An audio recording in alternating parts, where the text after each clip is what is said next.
আমি আরো অনেক দিন আগে, আরো কয়েক বছর আগে এক পত্রিকা একটা নিউজ পড়েছিলাম। নিউজটা হলো, এটা একটা বিদ্যা, সাধনা, এটা একটা বিদ্যা। সাধনার মাধ্যমে অনেকে অনেক সময় অনেক কিছু আশ্চর্য কিছু দেখাইতে পারে। যেমন আপনি যদি চান যে আপনি কারো কথার উপরে, বক্তব্যের উপরে আপনি এফেক্ট ফলাইতেন, এটা একটা বিদ্যা আছে, এটার একটা সাধনা আছে। এই সাধনা কইরা আপনি যদি এখান থেকে এই সাধনা করেন যে আপনি যারে টার্গেট করছেন তার বক্তব্যের মাঝে ফেস লাগাই দিবেন। আমেরিকায় বৈশা CNN এর খবর পাঠ করতেছে একজন নারী, ভারতে বৈশা একজন হিন্দু সাধক, এখান থেকে সে তার উপরে ওই মেসমেরিজম চালাইছে। খবর পাঠ করার সময় সে খবর পড়তেছে, ওই খবর পাঠ করার সময় ভারতে বৈশা সে তার উপরে সাধনা করতেছে। করতে করতে এমন জ্ঞান নিয়ে তারে ফালাইছে, ওই মহিলা খবর পাঠ করার সময় 3 বার বেড়া লাগাইছে। মাতে না বা 3 বার বেড়া লাগাইছে। এরপরে বারবার খালি কর সরি সরি, আমার কথা ভুল হয়ে যাচ্ছে, সরি আমার কথা ভুল হয়ে যাচ্ছে। পরের দিন পত্রিকা খবর আসছে। এতে করে বোঝা গেল যে কেউ কোনো কিছু বেলকিবাজি দেখাইলে, অসাধ্য কিছু দেখাইলে আমরা তার আল্লাহর অলি মনে কইরা তার কদমবুসি করা, তারে সাজদা করা শুরু করে দিতাম না। জি না, শরীয়ত এটার অনুমতি দেয় না।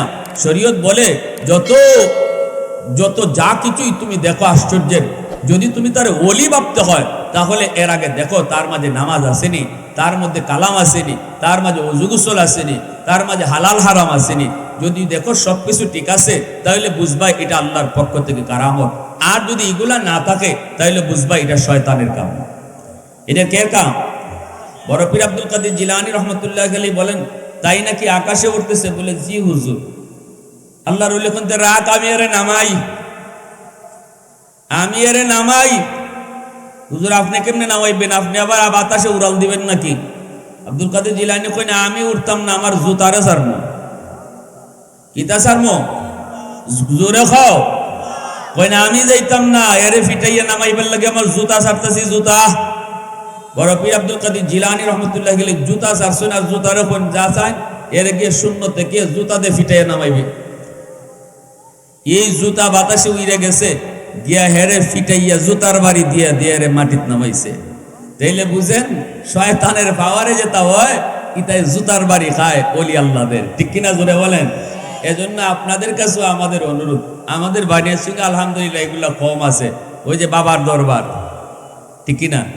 বিভিন্ন জায়গায় আমরা বিভিন্ন এলাকায় যাই, যে কুমিল্লা এলাকায় যাই, গিয়ে দেখি উমায় ঘরে ঘরে হিসাব কি দেখো, ঘরে ঘরে। কুমিল্লা লাখ সময় এক এলাকায় গেলাম, গেছি পরে হুজুর আমাদের এলাকায় একজন হিসাব আছে, রমজান মাসে বাজারের উপরে রিক্সার ইগানো বয় আর ড্রাইভারের সিটও ভাও রাখে, রাখিয়া সিগারেট টানতে টানতে বাজারে হিমাতত থেকে হিমাতত যায় রমজানের দুপুর বেলা। আমরা হিসাব হেরে আমাদের এলাকার বহু মানুষকে হিসাব কইয়া আব্বা কয়ে ভরি জায়গা। হ্যাঁ, নাউজুবিল্লাহ মিন যালিক। এজন্য ভাইরা আমার সাবধান। মা বোনদেরকেও বলি, কোনো বাবার খবর হইলে দূর দিয়েন না, সাবধান। বাবা ইতা বাবা না, এটা ইমানের ডাকাইত। ঠিক কিনা জোরে হও? এটা ইমানের ডাকাইত, এইলেই দৌড় দেওয়া যাবে না। দেখতে হইব তার ভিতরে শরীয়ত কতদূর মানে, এর উপরে তার প্রতি আমার শ্রদ্ধা ভক্তি আসবে। ঠিক কিনা জোরে বলেন? আমার ভাইরা, 15 যুবক, এইবার দেখা যায় হাকিমুল ইসলাম কারি তৈয়ব সাহেব রাহিমাহুল্লাহ বলেন, আমি নিজেও গেলাম ওই লোকটার কবর দেখার জন্য। যাইয়া যেই মাত্র এলাকার মধ্যে পা দিলাম, দেখলাম গোটা এরিয়াটা নূরের আলোতে ঝলমল করে গো। আমার বুঝতে বাকি নাই, এই আলো দুনিয়ার কোনো আলো নয়, এই আলোটা দুনিয়ার কোনো বাতি নয়, এটা মানুষের তৈরি কোনো বাতি আর আলো নয়। এই আলোটা হলো জান্নাতি আলো, এই আলোটা হলো জান্নাতি বাতি। এরপরে যখন যত কাছে যায়, যেই সুঘ্রাণটা আমার নাকের মধ্যে লাগলো, আমি নিশ্চিত এটা দুনিয়ার কোনো আতর নয়, দুনিয়ার কোনো সুগন্ধিও নয়, এই সুগন্ধিটা হলো জান্নাতি সুগন্ধি। এরপরে আমি খুঁজতে খুঁজতে যখন তার বাড়ি পর্যন্ত পৌঁছলাম, বিবিকে পর্দার আড়াল থেকে জিজ্ঞেস করলাম, মা একটু কও তোমার স্বামী কেমন মানুষ ছিল? তখনই তিনি বলতেছে, হুজুর আমার স্বামী তো অনেক ভালো মানুষ ছিল, মানুষের সাথে কোনো ধরনের খারাপ আচরণ করতো না, মানুষের হক নষ্ট করতো না, আরেকজনের সম্পদের দিকে লোভ দিত না, মানুষের প্রতি হিংসা রাখতো না, তার দিলটা বড় সাদা দিলের মানুষ ছিল। কিন্তু 5 ওয়াক্ত নামাজ আল্লাহর বিধিবিধান ঠিক মতো পড়তো ঠিক, কিন্তু কোরআন তেলাওয়াত আমার স্বামী জানতো না, কোরআন তেলাওয়াত জানতো না। তবে প্রতিদিন ওই যে তাকের উপরে কোরআন দেখতেছেন, গিলাফওয়ালা কোরআন, এই কোরআন কানা হলো আমার স্বামীর। প্রতিদিন ফজরের নামাজের পর কোরআন শরীফ মেলায় সে খুলতো, আর লাইনে লাইনে আঙ্গুল ঘুরায় ঘুরায় কইতো আর কাঁদতো, ও মালিক আমি তোমার কালাম পড়তে জানি না গো, এখানে তুমি কি কইছো আমি জানি না, তবে এটা তোমার কালাম যেহেতু আমি 100% বিশ্বাস করি, তুমি যা কইছো সব সত্য কইছো। আওয়াজ দেখো সুবহানাল্লাহ, আর একটু জোরে কও না সুবহানাল্লাহ। প্রশংসা করব কার, আরো জোরে কও না কার। আহাদুন লাইসা কামিসলিক সামাদুন লাইসা কাফাদলিক লিমানিল মুলকু তুবুই তো সাজাওয়ার খুদাই, তো खुदावंद यमीनी तो खुदावंद यसारी, तो खुदावंद ज़मीनी तो खुदावंद समाई, तू रहीमी तू करीमी तू समीई तू बशीरी, तू मुइज़्ज़ी तू मुदिल्ली तू मलिकिल अर्श बजाई, बरी आज खुरदन ओ खुफ्तन बरी आज तहमत मरदन, বরি আজবি উমিদি বরি আজ রঞ্জ বালাই। ও মালিক আমি সব বিশ্বাস করি, এ কথা কইতো আর প্রতি লাইনের নিচে নিচে আঙ্গুল ঘুরাইতো, প্রতিটা লাইনের নিচে নিচে আঙ্গুল ঘুরাইতো, চোখের পানি ফালাইতো, আর আল্লাহকে কইতো মালিক যা কইছো তুমি সত্য কইছো।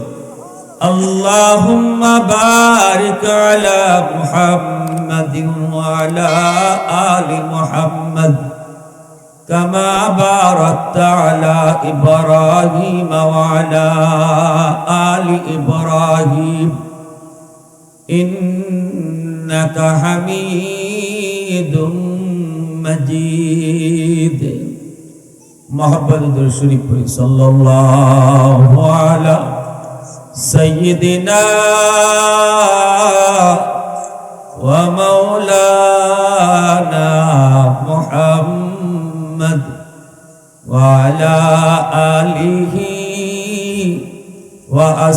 وأصحابه وسلم صلى الله على سيدنا ومولانا محمد وعلى آله وأصحابه وسلم। أي حبيب किबरिया तुम पर सलाम, أي हमारे दिलरुबा तुम पर सलाम, दिल सदा कहता रहा तुम पर सलाम, ऐ इमामुल अंबिया तुम पर सलाम। मस्जिद अक़सा में जुमला अंबिया, मस्जिद अक़सा में जुमला अंबिया मुक़्तदी थे और बिहार मुक़्तदा, ऐ इमामुल अंबिया तुम पर सलाम, दिल सदा कहता रहा तुम पर सलाम। ला इलाहा इल्लल्लाह सबाई ला इलाहा इल्लल्लाह। মোহব্বত জিকির করেন লা ইলাহা ইল্লাল্লাহ।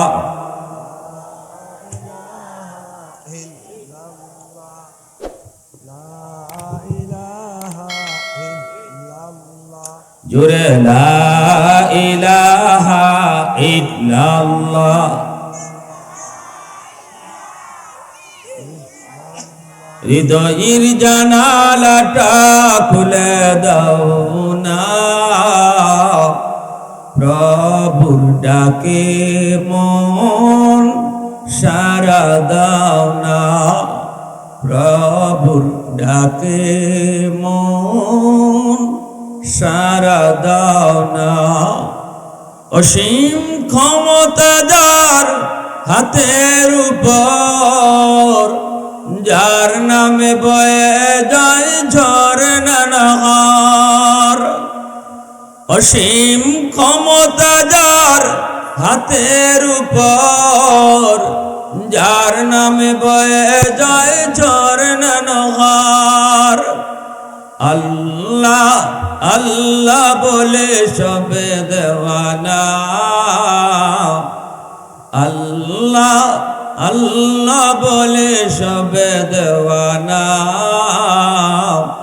প্রভু ডাকে মন সারা দাও না, হৃদয়ের জানালাটা খুলে দাও না,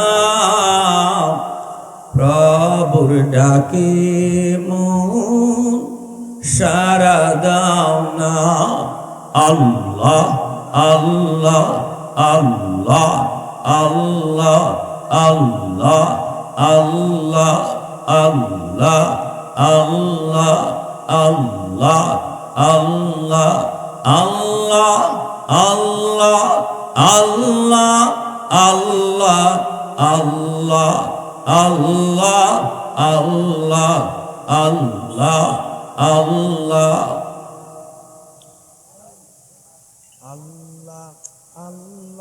লা ইলাহা ইল্লাল্লাহু মুহাম্মাদুর রাসূলুল্লাহ।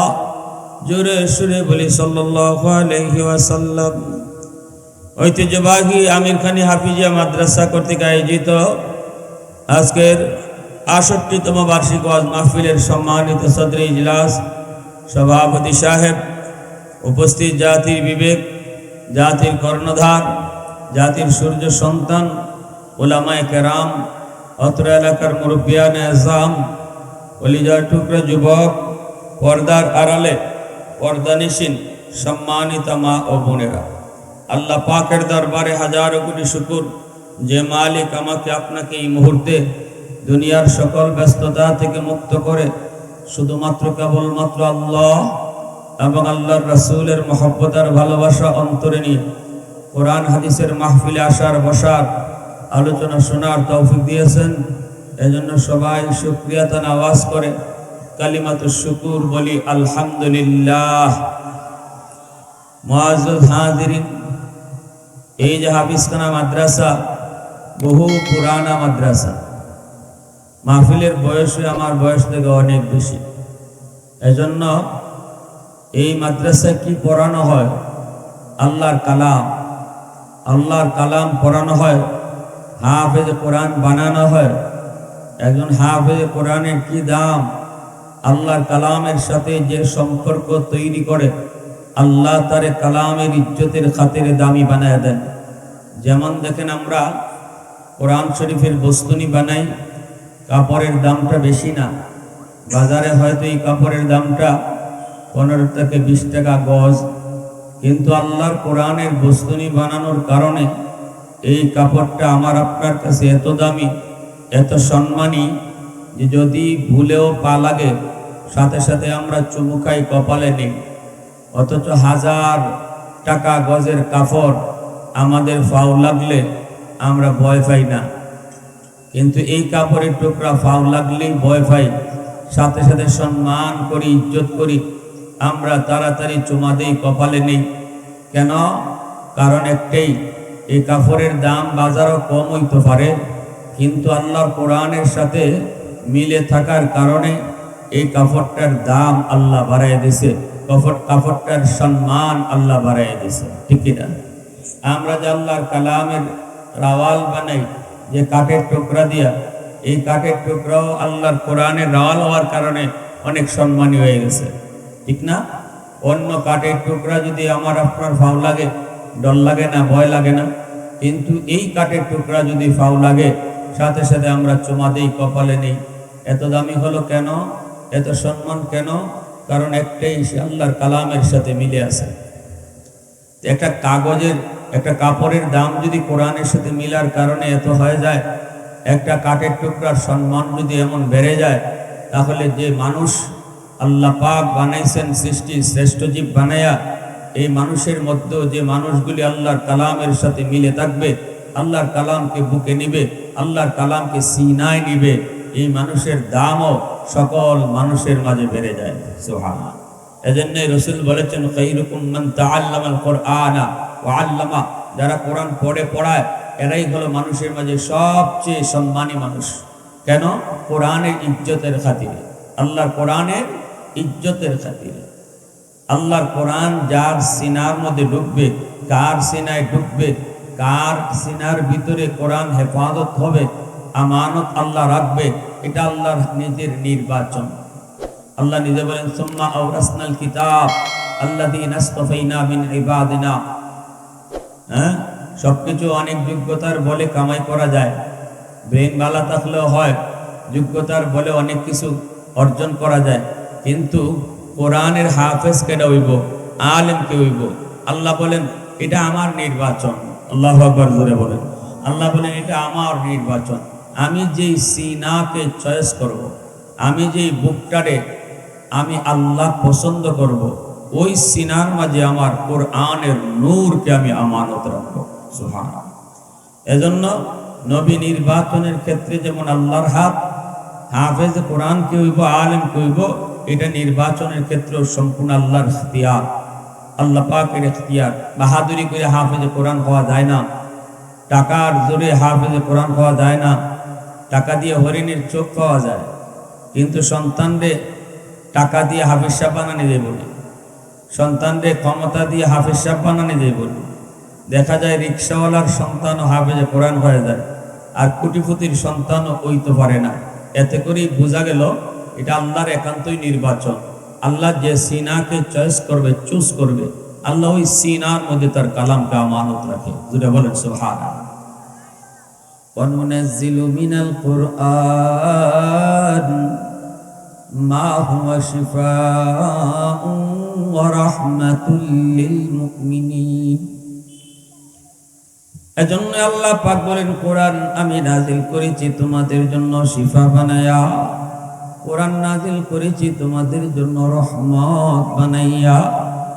ভাইরা বন্ধুরা, তিনটা জিনিসের দিকে তাকাইলেই শুধু সওয়াব, তিন জিনিসের দিকে তাকায়া থাকলে সওয়াব লেখা হয়।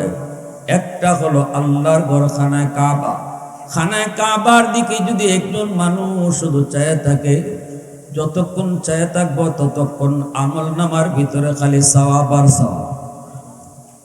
দুই নম্বর হলো মা বাবার চেহারা। মা মিন ওয়ালাদিন বারিন ইয়ানজুরু ইলা ওয়ালিদাইহি নাজরা রাহমাতিন ইল্লা কাতাবাল্লাহু লাহু বিকুল্লি নাজরাতিন হাজ্জাতাম মাবরুরা।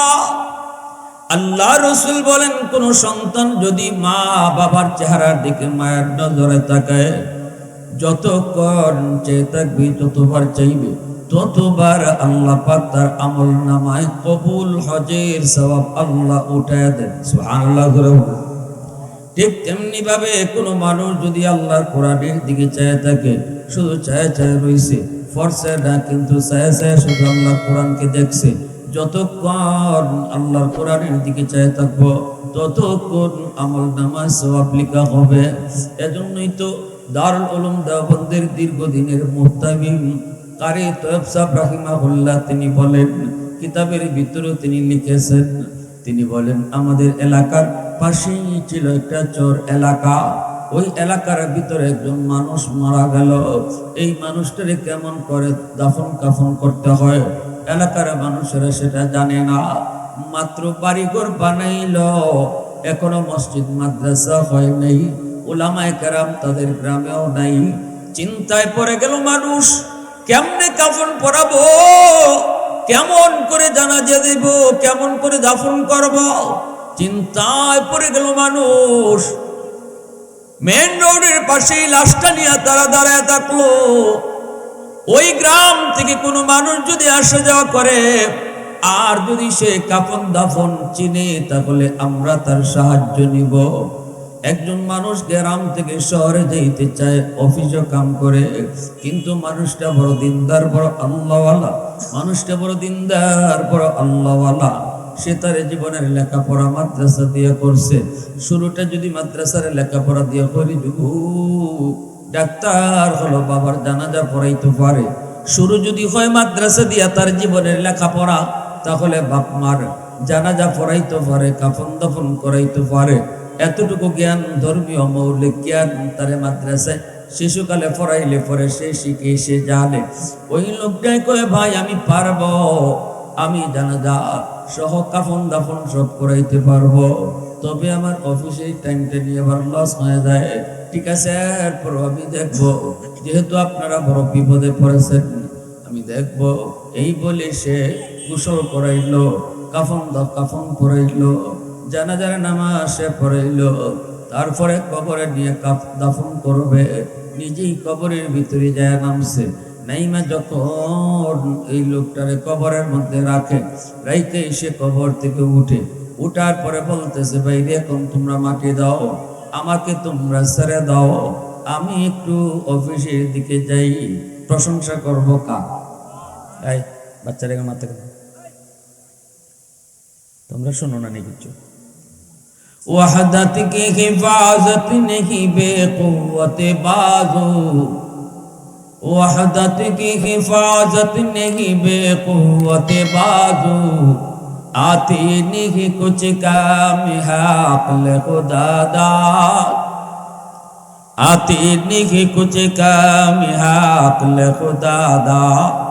ऐ मर्द खुदा तुझको क़ुव्वत नहीं हासिल, जा बैठ किसी गार में अल्लाह को कर याद, जा बैठ किसी गार में अल्लाह को कर याद। ये सच है कि बातिल की तरफदार नहीं हम, गद्दार न समझो गम गद्दार नहीं हाँ, गद्दार न समझो गम गद्दार नहीं हाँ। फूलों की तो रहनुम मिजाज अपना है नाज़र, हम तीर नहीं नेज़ा व तलवार नहीं हाँ, हम तीर नहीं नेज़ा व तलवार नहीं हाँ। मुसलमानेर आवाज़े कहो अल्लाहु আকবার, आरो जोरे कहो अल्लाहु আকবার। एजন্য আমার ভাইরা বন্ধুরা, যুবক, জানাজার নামাজ পড়াইয়া কবরে দাফন কইরা আল্লাহর বান্দা যখন কবর থেকে উঠলো, উঠার পরে সে বিদায় নিয়ে অফিসে যায়। অফিসে যাওয়া মাত্রই তার বুকের পকেট থেকে তার আইডি কার্ড দেখাইতে চায়, কিন্তু আইডি কার্ডটার বুকের পকেটে নাই। চিন্তা পড়ে গেল, পড়লো কোথায়? মনে পড়েছে আমি যে কবরে নাইমা নোয়াইয়া লাশটা রাখছি, ওই সময় আমার বুকের পকেট থেকে কার্ডটা কবরে পড়ে গেছে। হ্যাঁ, এখন আমি কি করব? আমারে তো অফিসে ঢুকতে দিবে না, এখন আমি কি করি কইয়া দৌড়ে এসে আবার আসলো। আইসা দেখি মানুষজন কবরে রাইকা চলে যাইতেছে। ডাক দেয়া কই, ভাই তোমরা যাও না, আমি তোমাদের উপকার করেছি, তোমরা আমার একটা ছোট্ট উপকার করো। কই কি উপকার? আমার পরিচয় পত্রটা কবরের ভিতরে পড়ে গেছে, এখন আমার চাকরি থাকবে না, আমার এই কার্ডটা বানাইতে অনেক ঝামেলা হবে, দয়া করে যদি একটু সুযোগ দাও, মাথার পাশ দিয়ে কবরটা খনন করে আমি কার্ডটা নিয়ে আসবো। তোমরা যদি আমাকে একটু অনুমতি দাও, তোমরা যদি আমাকে একটু সহযোগিতা করো। মানুষগুলি কয়, এত বড় উপকার আপনি আমাদেরকে করছেন, আমাদের উপকার করতে যে আপনার ক্ষতি হয়ে গেল, তাহলে না না, আমরা দেরি করব না। তাড়াতাড়ি করে কবরের দিক দিয়ে, তারা মাথার দিক দিয়ে একটু গর্ত খনন করলো। গর্ত খনন করে ভিতরে যাইয়া দেখে, যেই মাত্র কবরের গর্তটা খনন করেছে, চায়া দেখে তার কবরের ভিতর পুরাটা নূরের আলোতে ঝলমল ঝলমল করে। এমন নূরের আলো, ওই আলোটা কবরের ভিতর থেকে বের হইয়া পুরা এলাকা আলোকিত হয়ে গেছে। এমন এক সুগন্ধি কবরের ভিতর থেকে বের হয়, যে সুগন্ধির কারণে তারাও পর্যন্ত চিন্তা করে গেল, দুনিয়ার কোনো আতরে তো এত সুন্দর গ্রাম হয় না গো, দুনিয়ার কোনো আতরে এত মজার গ্রাম হয় না, এত দুনিয়ার কোনো সুগ্রাম নয়, এই আলোটাও তো দুনিয়ার কোনো আলো নয়। তারা তো চিন্তায় হইচই পড়ে গেল। তিনিও কাঠটা টান দিয়ে বের করে হাতে নিয়ে নিছেন। হাকিমুল ইসলাম কারি তৈয়ব সাহেব রাহিমাহুল্লাহ 30 বছর যিনি দারুল উলুম দেওবন্দের মুহতামিম ছিলেন, এত দীর্ঘ সময় আর কেউ দারুল উলুম দেওবন্দের মুহতামিম ছিলেন না। এত লম্বা টাইম যিনি মুহতামিম ছিলেন, তিনি বলতেছেন, মাদ্রাসার অফিস থেকে আমরা খবর পেয়েছি, আমি নিজেই বের হলাম সেই দৃশ্য দেখার জন্য। হাজারো মানুষজন যাইতেছে, হাজারো মানুষজন যাইতেছে, কবরের দিকে যাইতেছে। আল্লাহর ওলিরা যেখানে ঘুমায়, ওই জায়গাটা তাদের জন্য জান্নাতের টুকরা হয়ে যায়। আল্লাহু আকবার করে কও। এই তো আমাদের পাশেই তো দুইজন আল্লাহর ওলি ঘুমায়াছেন, গেদু মিয়া শেখ সাহেব, চনু মিয়া শেখ সাহেব রাহিমাহুল্লাহ, বহুত বড় আল্লাহর ওলি। তারা তো এখানে দুইজন শুয়ে আছেন। ওই যে পাশে আবার পাইকপাড়া শুয়ে আছেন আমার নানা শ্বশুর মুহাদ্দিস সাহেব রাহিমাহুল্লাহ, যার কবর থেকে সুঘ্রাণ বের হয়েছিল। ঠিক কিনা জোরে কও। মানুষজন মাটি নেওয়ার জন্য পাগল। আল্লাহ পাক সব সময় ওলিদের কারামত দেখায় না, কিন্তু আল্লাহ পাক মাঝে মাঝে দেখায় রে যুবক, আমাদেরকে সবক নেওয়ার জন্য। আল্লাহ পাক মাঝে মাঝে দেখায় সবক নেওয়ার জন্য, এটা সবসময় আল্লাহ দেখায় না। মুশাহিদ বাইমপুরি রহমতুল্লাহ আলাইহির কবরের মাটি থেকে সুঘ্রাণ বের হয়েছিল। পুলিশ আইসা পাহারা দিয়া মানুষকে আটকাইলো, নতুবা মানুষ মাটি লইয়া যায়, মাটি নিয়ে ঘরে রাখলে পরে পুরা ঘরটা সুঘ্রাণে মোহিত হয়ে যায়। मैं तालिब मौला हूँ मेरे इश्क निराला, मैं तालिब मौला हूँ मेरे इश्क निराला, है जुमला जहाँ जिनके तजल्ली से उजाला, है जुमला जहाँ जिनके तजल्ली से उजाला, मा दर्द जहाँ गैर खुदा यार नदारे, যদি याद खुदा हिच दिगर कार नदारम, যদি याद खुदा हिच दिगर कार नदारम। মুসলমানের আওয়াজ দেখো, আল্লাহু আকবার। আমার ভাইরা বন্ধুরা জন্য বলতেছিলাম, কারামাতুল আউলিয়া হাক্কুন, ওলিদের কারামত হক। ওলিরা নিজের ক্ষমতায় কোনো কিছু দেখায় না, দেখান আল্লাহ নিজে। ঠিক কিনা জোরে কও। আল্লাহ যখন চায় তখন আল্লাহ দেখায়। ওলিদের নিজের কোনো ক্ষমতা নাই কারামত দেখানোর, নবীদের মুজিজা নবীরা দেখানোর কোনো ক্ষমতা নাই। আল্লাহ যদি না দেখায়, ওলিদের আর নবীদের কারামত আর মুজিজা এর সাথে কিন্তু আবার মেসমেরিজমের পার্থক্য রয়েছে, ভেলকিবাজির পার্থক্য রয়েছে। ভেলকিবাজি এটা আরেকটা জিনিস, এটা আরেকটা বিদ্যা। ভেলকিবাজি একজন হিন্দু দেখাইতে পারে, একজন মতকুরও দেখাইতে পারে, গাঞ্জা করে দেখাইতে পারে, নাফরমানেও বেলকিবাজি দেখাইতে পারে। কিন্তু না, বেলকিবাজিটা এটা শুধুমাত্র সাময়িক।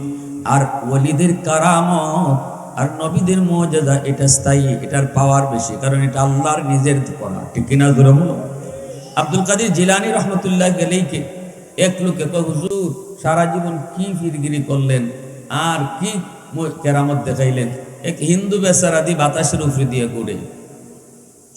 একজন হিন্দু সাধক সাধনা কইরা, একজন অমুসলিম সাধনা কইরা, সে অনেক কিছু বেলকিবাজি দেখাইতে পারে, যেটা অবাক হওয়ার মতো। পানির উপরে দেখতে যাইব, বাতাসিতে উইরে যাইব, দেখলেই তার প্রতি দুর্বল হওয়া যাবে না। নামাজ পড়ে না, কালাম নাই, রোজা নাই, হজ নাই, গোসল নাই, এমন বন্ড ফির যদি ফানির উফিতে দৌড় দেয়, তার আব্বাকে ডাক দেওয়া যেত না,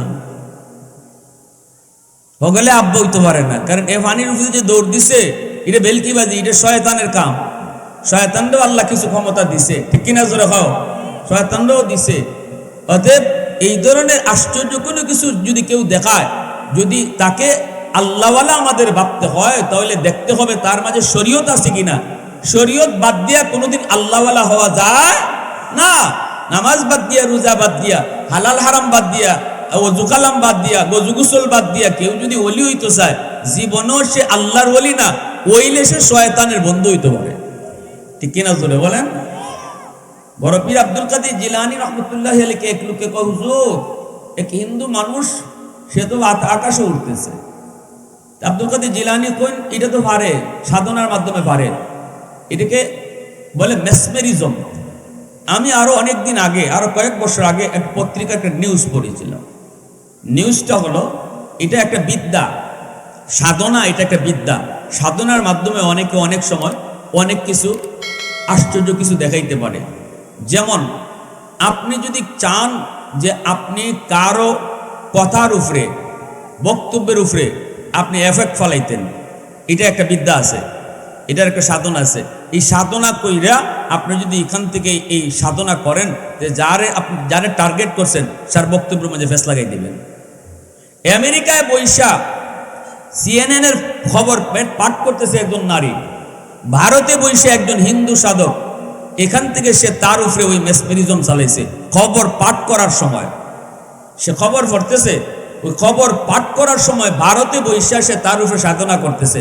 করতে করতে এমন জ্ঞান নিয়ে তারে ফালাইছে, ওই মহিলা খবর পাঠ করার সময় 3 বার বেড়া লাগাইছে। মাতে না বা 3 বার বেড়া লাগাইছে। এরপরে বারবার খালি কই, সরি সরি, আমার কথা ভুল হয়ে যাচ্ছে, সরি আমার কথা ভুল হয়ে যাচ্ছে। পরের দিন পত্রিকা খবর আসছে। এতে করে বোঝা গেল যে কেউ কোনো কিছু বেলকিবাজি দেখাইলে, অসাধ্য কিছু দেখাইলে, আমরা তার আল্লাহর ওলি মনে কইরা তার কদমবুসি করা, তারে সাজদা করা শুরু করে দিতাম না। জি না, শরীয়ত এটার অনুমতি দেয় না। শরীয়ত বলে যত যা কিছুই তুমি দেখো আশ্চর্যের, যদি তুমি তার ওলি ভাবতে হয়, তাহলে এর আগে দেখো তার মাঝে নামাজ আসেনি, তার মধ্যে কালাম আসেনি, তার মাঝে ওযু গোসল আসেনি, তার মাঝে হালাল হারাম আসেনি। যদি দেখো সবকিছু ঠিক আছে, তাহলে বুঝবা এটা আল্লাহর পক্ষ থেকে কারামত। আর যদি এগুলা না থাকে, তাহলে বুঝবা এটা শয়তানের কাম। এটা কে কাম? বড় পীর আব্দুল কাদের জিলানী রহমতুল্লাহ আলাইহি বলেন, তাই নাকি আকাশে উঠতেছে? বলে, জি হুজুর, আল্লাহর ওলি কোনতে রাত আমি এরে নামাই। হুজুর, আপনি কেমনে নামাইবেন? আপনি আবার বাতাসে উড়াল দিবেন নাকি? আব্দুল কাদের জিলানী কই না, আমি উঠতাম না, আমার জুতারে সারমো। কিতা সারমো? জোরে খাও। কই না, আমি যাইতাম না, এরে ফিটাইয়া নামাইবার লাগে আমার জুতা সারতাছি, জুতা। বড় পীর আব্দুল কাদের জিলানী রহমতুল্লাহ আলাইহি জুতা সারছেন, আর জুতারে কোন যা চায় এরে গিয়ে শূন্য থেকে জুতা দিয়ে ফিটাইয়া নামাইবে। এই জুতা বাতাসে উইরে গেছে, গিয়া হেরে ফিটাইয়া জুতার বাড়ি দিয়া দিয়ে রে মাটিত নামাইছে। তাইলে বুঝেন শয়তানের পাওয়ারে যেটা হয়, ইতাই জুতার বাড়ি খায় ওলি আল্লাহদের, ঠিক কিনা জোরে বলেন। এজন্য আপনাদের কাছেও আমাদের অনুরোধ, আমাদের বাড়ির সঙ্গে আলহামদুলিল্লাহ এগুলো কম আছে। ওই যে বাবার দরবার, ঠিক কিনা, বিভিন্ন জায়গায় আমরা বিভিন্ন এলাকায় যাই, যে কুমিল্লা এলাকায় যাই, গিয়া দেখি ওমায় ঘরে ঘরে হিসাব কি দেখো, ঘরে ঘরে। কুমিল্লা লাখ সময় এক এলাকায় গেলাম, গেছি পরে হুজুর আমাদের এলাকায় একজন হিসাব আছে, রমজান মাসে বাজারের উপরে রিক্সার গান বয়, আর ড্রাইভারের সিটও ভাও রাখে, রাখিয়া সিগারেট টানতে টানতে বাজারে হিমাতত থেকে হিমাতত যায় রমজানের দুপুর বেলা। আমরা হিসাব, আমাদের এলাকার বহু মানুষকে হিসাব কইয়া আব্বা কয়ে ভরি জায়গা। হ্যাঁ, নাউজুবিল্লাহি মিন যালিক। এজন্য ভাইরা আমার সাবধান, মা বোনদেরকেও বলি, কোনো বাবার খবর হইলে দূর দিয়েন না, সাবধান। বাবা ইতা বাবা না, এটা ইমানের ডাকাইত, ঠিক কিনা জোরে হও, এটা ইমানের ডাকাইত। এইলেই দৌড় দেওয়া যাবে না, দেখতে হইব তার ভিতরে শরীয়ত কতদূর মানে, এর উপরে তার প্রতি আমার শ্রদ্ধা ভক্তি আসবে, ঠিক কিনা জোরে বলেন। আমার ভাইরা, 15 যুবক, এইবার দেখা যায় হাকিমুল ইসলাম কারি তৈয়ব সাহেব রাহিমাহুল্লাহ বলেন, আমি নিজেও গেলাম ওই লোকটার কবর দেখার জন্য। যেই মাত্র এলাকার মধ্যে পা দিলাম, দেখলাম গোটা এরিয়াটা নূরের আলোতে ঝলমল করে গো। আমার বুঝতে বাকি নাই, এই আলো দুনিয়ার কোনো আলো নয়, এই আলোটা দুনিয়ার কোনো বাতি নয়, এটা মানুষের তৈরি কোনো বাতি আর আলো নয়। এই আলোটা হলো জান্নাতি আলো, এই আলোটা হলো জান্নাতি বাতি। এরপরে যখন যত কাছে যায়, যেই সুঘ্রাণটা আমার নাকের মধ্যে লাগলো, আমি নিশ্চিত এটা দুনিয়ার কোনো আতর নয়, দুনিয়ার কোনো সুগন্ধিও নয়, এই সুগন্ধিটা হলো জান্নাতি সুগন্ধি। এরপরে আমি খুঁজতে খুঁজতে যখন তার বাড়ি পর্যন্ত পৌঁছলাম, বিবিকে পর্দার আড়াল থেকে জিজ্ঞেস করলাম, মা একটু কও তোমার স্বামী কেমন মানুষ ছিল? তখনই তিনি বলতেছে, হুজুর আমার স্বামী তো অনেক ভালো মানুষ ছিল, মানুষের সাথে কোনো ধরনের খারাপ আচরণ করতো না, মানুষের হক নষ্ট করতো না, আরেকজনের সম্পদের দিকে লোভ দিত না, মানুষের প্রতি হিংসা রাখতো না, তার দিলটা বড় সাদা দিলের মানুষ ছিল। কিন্তু 5 ওয়াক্ত নামাজ আল্লাহর বিধিবিধান ঠিক মতো পড়তো ঠিক, কিন্তু কোরআন তেলাওয়াত আমার স্বামী জানতো না, কোরআন তেলাওয়াত জানতো না। তবে প্রতিদিন ওই যে তাকের উপরে কোরআন দেখতেছেন, গিলাফওয়ালা কোরআন, এই কোরআন কানা হলো আমার স্বামীর।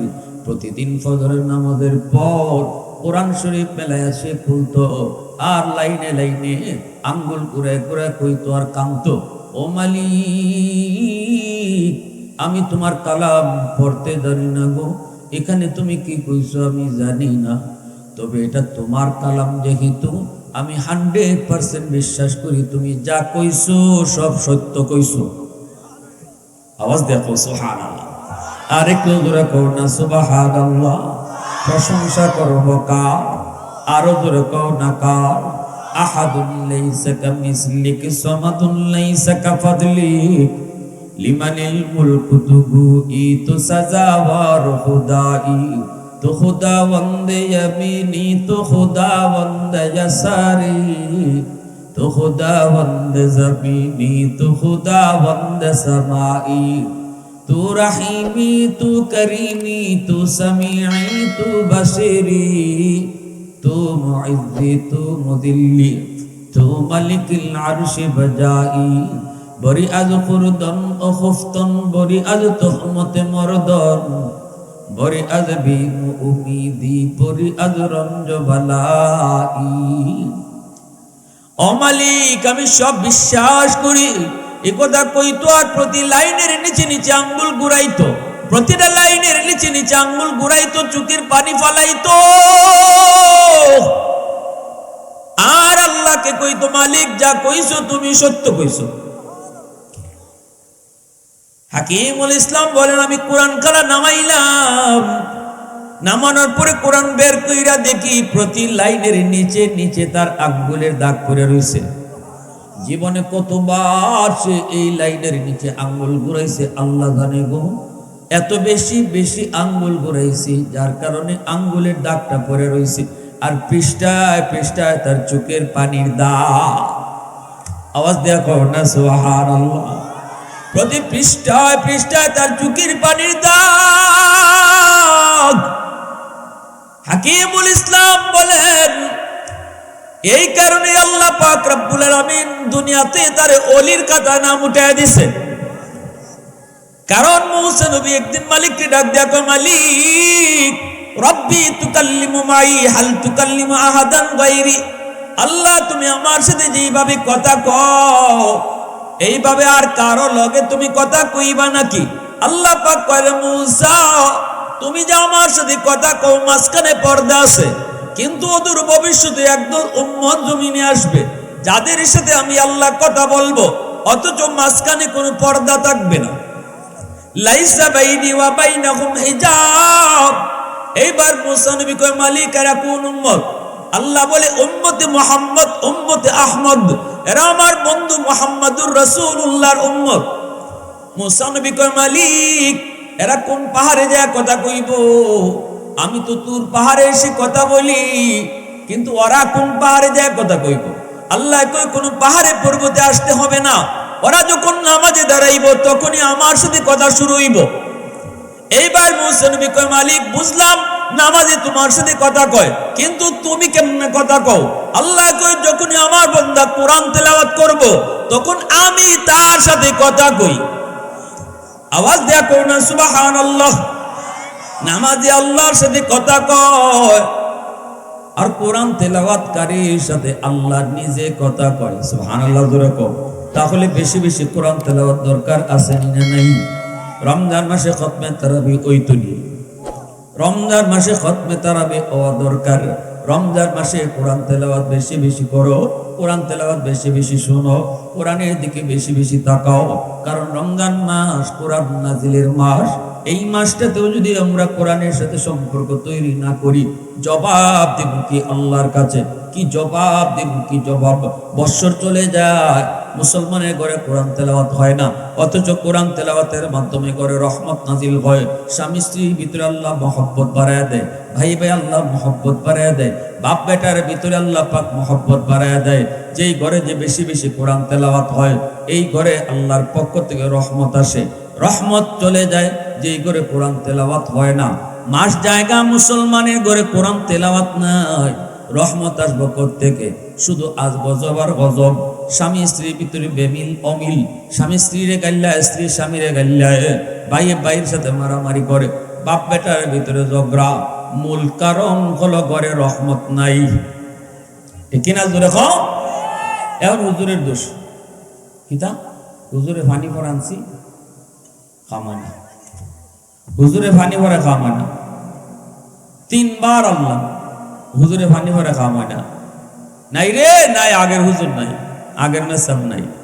আগের মেসাবে পানি ভরা দিলে কি খাম হইতো, ওখান পানি ভরে খামানা। আমি যে ঘরে গজব ঢুকায় তো রাখছি আর রহমতের দরজা কিরে তোরা কিসে? এ বেটা তোর কিসে?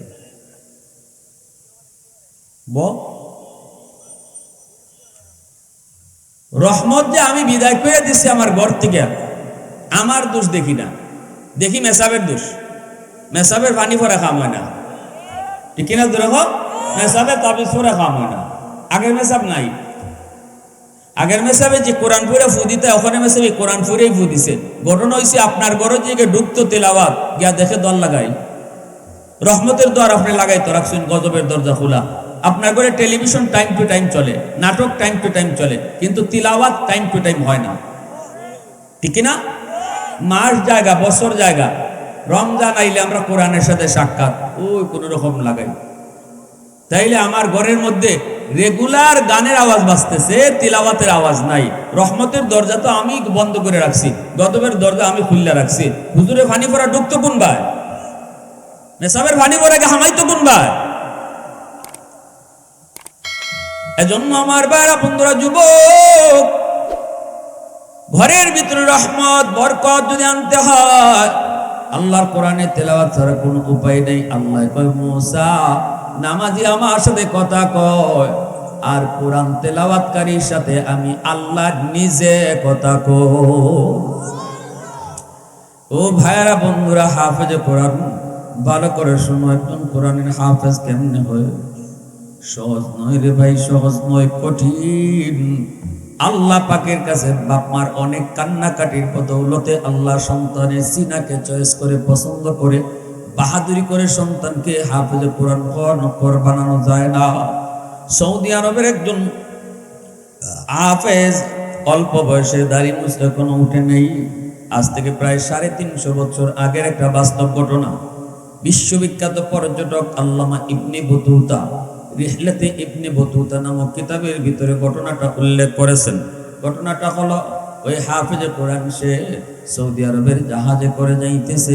অনেক যাত্রী, মালদ্বীপ শহরের পাশে জাহাজ সমুদ্রের মধ্যে, সৌদির সেই জাহাজটা ডুবে গেল, সবগুলি মানুষ মরে গেল। কিন্তু আল্লাহ পাক তার কুদরতে ওই হাফেজ সাহেবকে আল্লাহ তার কুদরতে বাঁচাইছে। কাঠের উপরে ভাসতেছে। আল্লাহ যারে বাঁচায় কেউ তারে মারতে পারে, আল্লাহ যারে রাখতে চায় কেউ তারে মারত। জোরে কম হায়াত মুখ কারা তো জোরে মালদ্বীপের জেলেরা মাছ ধরার জন্য সাগরে নামছে, দেখি কাঠের উপরে ভাসতেছে একটা ছোট্ট বালক, বড় সুন্দর। আমাদের দেশে কম বয়সে ছোট বাচ্চা হাফেজে কোরআন হয় না, হয় না? এমনও আমি দেখছি নাম গেলে নাম বলতে পারে না ঠিক মতো, কিন্তু 30 পারা কোরআনে হাফেজ। সুবহানাল্লাহ জোরে বলেন। ঠিকানা কইতে পারে না, বাড়ির ঠিকানা ঠিক মতো জানে না। এটা কি শক্তির জন্য নিজের কোনো ক্রেডিট না একমাত্র আল্লাহর দয়া? একমাত্র আল্লাহর দয়া। সন্তান যারা হাফেজ সাহেব মাদ্রাসার দিছই দেউ বয়ে থাকলে হইতো না, আল্লাহরে খুশি করুন লাগবে। মা খান্দন লাগবো আল্লাহর কাছে, বাবা আল্লাহর কাছে খান্দন লাগবো, আল্লাহ ও মালিক আমার কাম আমি করছি, তোমারটা তুমি করো।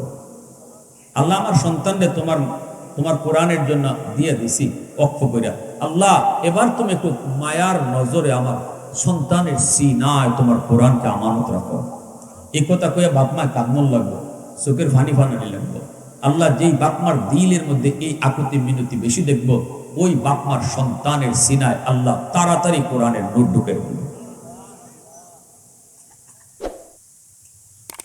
ওই হাফেজ সাহেব মালদ্বীপের জেলেরা তার নৌকায় তুললো, তুইলা মালদ্বীপ শহরটা তখন একটা মূর্তি পূজারীর নগর, সবাই হিন্দু, তারা মূর্তির পূজা করে। এইবার তারে নিয়ে তারা মালদ্বীপের বাজারে তুললো, তখন মানুষ বেচা কেনা হইতো। বাজারে তুললো, বাচ্চাটারে বিক্রি করবে, কে নিবে? অনেক দাম চায়, অনেক দাম। একজন হিন্দু মহিলা আইসা বলতেছে যত লাগবো অতই দিব, কারণ আমার কোনো বাচ্চা নেই, আমার কোনো ছেলে সন্তান নাই, আছে মাত্র একটা মেয়ে সন্তান, অতএব আমার একটা ছেলে লাগবো, যা লাগে তোরা নে। টাকাও ছিল মহিলার অনেক, সে টাকা দিয়ে তারে কিনে আনলো। বাস্তব ঘটনা। বাড়িতে আসার পর হাফিজ কোরআন হাফিজ আবুল বারাকাত মা কয়ে ডাকে, মাও তার সন্তানের সন্তান কয়, বোনটা তারে ভাই কয়, সে বোনরে বোন কয়, সুন্দরই চলছে। একদিন হাফিজ সাহেব দেখি তার মা কান্দে, মা তুমি কান্না করো কেন? মহিলা কই, বাবা কান্না করি জন্য মালদ্বীপে প্রতি বছর সিডর হয়, সিডর পানি অনেক উপরে উইটা মালদ্বীপ শহরে আক্রমণ করে, অসংখ্য অগণিত মানুষ মারা যায়। মালদ্বীপের বাদশাহ জ্যোতিষীদেরকে বলল, গণকদেরকে বলল, তোমরা একটা বিধি ব্যবস্থা করো, কেন এমন হয় একটু আমারে কও। এই কথা বলতে তারা গণনা করা কয়েকটা একটা জিনের কারবার, খবিস একটা জিনের কারসাজি। এই জিনটায় পানি লইয়া এইভাবে আক্রমণ করে, কয় তাহলে বাঁচবার উপায় কি? উপায় আছে, জিনরে বুক দেওয়া লাগবে। কেমনে বুক দিব? কয় সাগরের পারে একটা রাম মন্দির আছে, রাম মন্দির, ওই রাম মন্দিরে যদি একটা কুমারী মেয়েকে রেখে দেওয়া হয়, রাতের আধারে যদি সুন্দরী কুমারী একটা মেয়েকে মন্দিরে রেখে দেওয়া হয়, তাহলে সকালবেলা যাইয়া মেয়েটার লাশ পাওয়া যাবে, আর রাতের বেলা সিডোর হবে না, সিডোর আর হবে না যদি বুক দেওয়া হয়। এই কথাটা শোনার পর তারা লটারি দিল, লটারি দিয়ে প্রতি বছর সুন্দরী মেয়ের তালিকা তৈরি করে, এ বাবা এই বছর লটারিতে আমার মেয়েটার নাম উঠে গেছে রে বাবা।